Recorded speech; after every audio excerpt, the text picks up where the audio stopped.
Hello everyone, আসসালামু আলাইকুম। This is Fatema Mitu. Welcome to my channel. আজ আপনাদেরকে দেখাবো আমার ছাদের বাগানের মরিচ গাছ। দেখুন কি সুন্দর আমার এই মরিচ গাছটা, কত কিউট দেখতে লাগতেছে। দেখুন এই গাছগুলো আমি লাগাইছিলাম সম্ভবত 1 বছর হয়েছে। তো দেখুন এখন কত পরিমাণ ফুটকা মরিচ ধরছে। এগুলাতে নোয়াখালীতে ঐতিহ্যবাহী একটা মরিচ বলে আর কি, যেগুলোর নাম হচ্ছে ফটকা মরিচ। সবাই এগুলাকে ফটকা মরিচ নামে পরিচিত আর কি। তো দেখেন আমার গাছে অন্তত কতগুলা মরিচ আছে। দেখুন এই 20-30টা মরিচ এখানে। তো আমার আরো অনেকগুলো ছিল। আমার মেয়ে আসি এই মরিচ গাছগুলার অনেকগুলো মরিচ ছিঁড়ে এইভাবে ওই যে টিনের উপরে ছেড়ে দেয়। তো ওই গাছটাকে নিয়ে আসে, অনেক মজা করে, এখানে আসে অনেক মজা করে। তো দেখেন এই গাছগুলো মরিচগুলো অনেক ঝাল বাবারে, এত ঝাল আপনার কান দিয়ে ধোঁয়া বের হয়ে যাবে, এত পরিমাণ ঝাল। এখনও তো অনেকাংশে বড় হয় নাই। তো এইগুলো যখন আরও বড় হয়ে একদম ফুটকা হয়ে যাবে, অনেক বড় হয়ে যাবে, কালো কালো হয়ে যাবে, তখন তো এগুলো খাওয়াই যাবে না। এখন তো যাই একটু খাওয়া যাচ্ছে এগুলা। সো দেখেন আমি ভাবতেছি এইগুলো একটু আমার বোনের জন্য কয়টা পাঠাই দিব।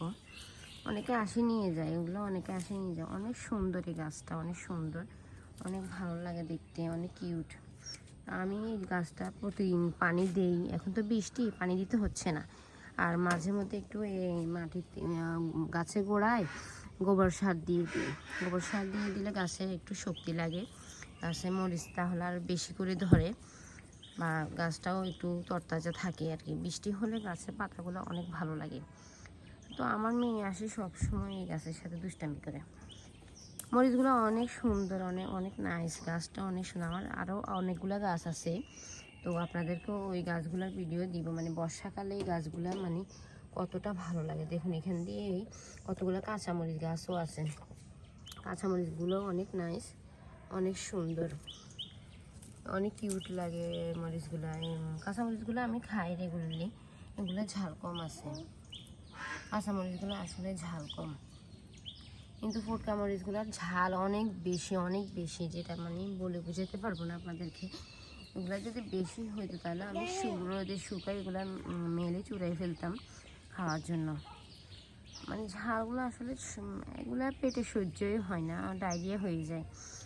মরিচগুলো অনেক সুন্দর, অনেক ভালো আছে মরিচগুলো।